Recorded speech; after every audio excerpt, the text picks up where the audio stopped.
Layers, my friend, layers. Creating your unique wellness lifestyle isn't as simple as checking off a few boxes and moving on with your day. You will peel back layers. You will add layers. But don't let the layers dissuade you from starting. The layers are where you add your special flair and look deeper to understand what works best for you. I encourage you to start with a layer that impacts every area of your well-being. Keep listening, my friend.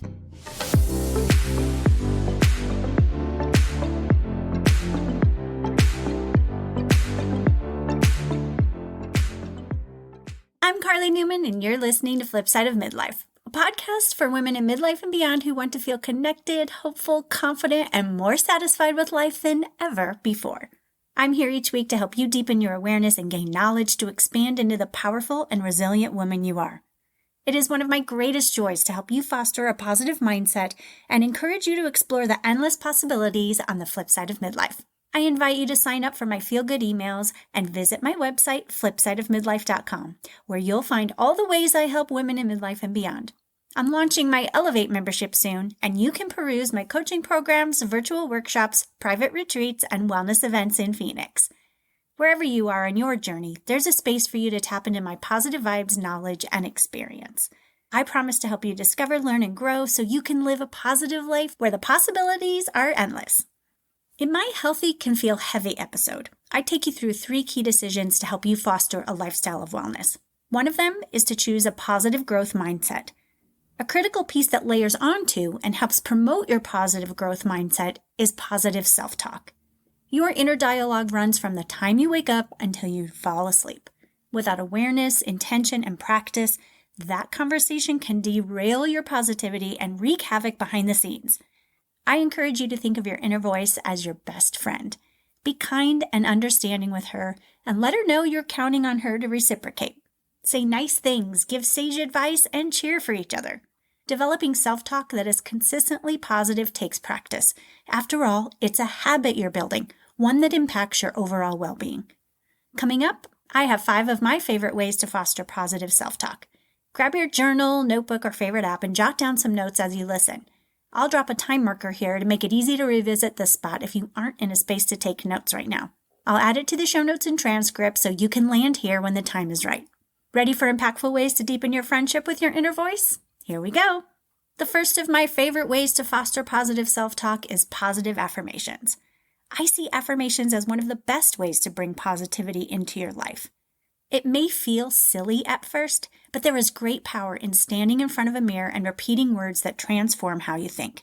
Positive affirmations foster a more optimistic and friendly inner dialogue, and that translates to enhanced self-esteem, increased resilience, and more life satisfaction. Another of my favorite ways to become best friends with your inner voice is through journaling. I encourage you to get the most out of this personal growth tool. Start a journaling practice or expand an existing one to focus on positivity. Try writing about your strengths, accomplishments, and positive experiences. It can be as easy as listing 3 positive things in your day. Keep it simple to create a practice you'll stick to. A third way to foster friendship with that inner voice is to practice gratitude. Recognize the gifts around you. Include points of gratitude in your journaling practice. Use gratitude as a tool to redirect your inner voice when she's being negative. Focus on what you are thankful for when you're feeling stressed. It's impossible for that inner voice to be negative when focusing on the things you're thankful for. However you use it, gratitude creates space for you to gain perspective and reframe how you're thinking and speaking to yourself. The fourth of my favorites, and this might be the favorite of my favorites, is using friendly advice with yourself. Think of a close friend who is struggling with something and asks for your advice. I'm guessing you respond thoughtfully and with kindness and understanding. You provide compassionate words of advice that can help her, right? This is how you can use your friendship with your inner voice. Literally, speak to yourself as you do to that close friend. Instead of using I or you, speak to yourself in the third person. Use your first name and share your friendly, compassionate advice with yourself. It can help you move through challenges, negativity, and moments of self-doubt. It truly is powerful. And the fifth of my favorite ways to foster friendship with your inner voice is to celebrate successes. Recognize the successes you have and celebrate them. Mark the little milestones with a pat on the back or a personal cheer of way to go.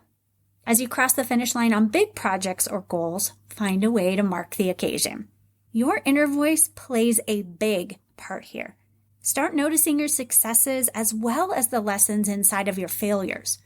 Your inner voice can help you view failures as learning opportunities that influence future successes. She can point out your increasing resilience and ability to do hard things as you make your way through struggles and keep going after you fail. Before I wrap up this episode, I do want to say that consistent positive self-talk does not translate into 100% positive self-talk. You are human, my friend, and your full range of thoughts and feelings deserves to be recognized. This layer helps you allow space for all of those thoughts and feelings without being consumed by them. Your best friend inside of you will encourage you to process how you need to and in the time you need to. She will remind you of how you've done hard things in the past and can do them again.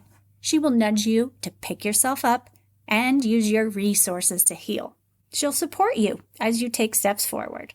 Foster your friendship with your inner voice to create a layer of positive self-talk. It will permeate all areas of your life and boost your well-being.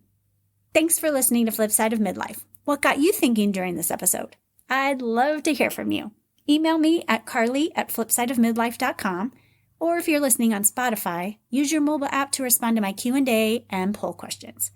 Wherever you're listening, will you take a moment to follow, subscribe, rate, or write a review? When you do, you help other women in midlife and beyond find this podcast. And I'll be forever grateful to you if you recommend Flipside of Midlife to your friends. You know it. I'll be back here at the same time next week, my friend.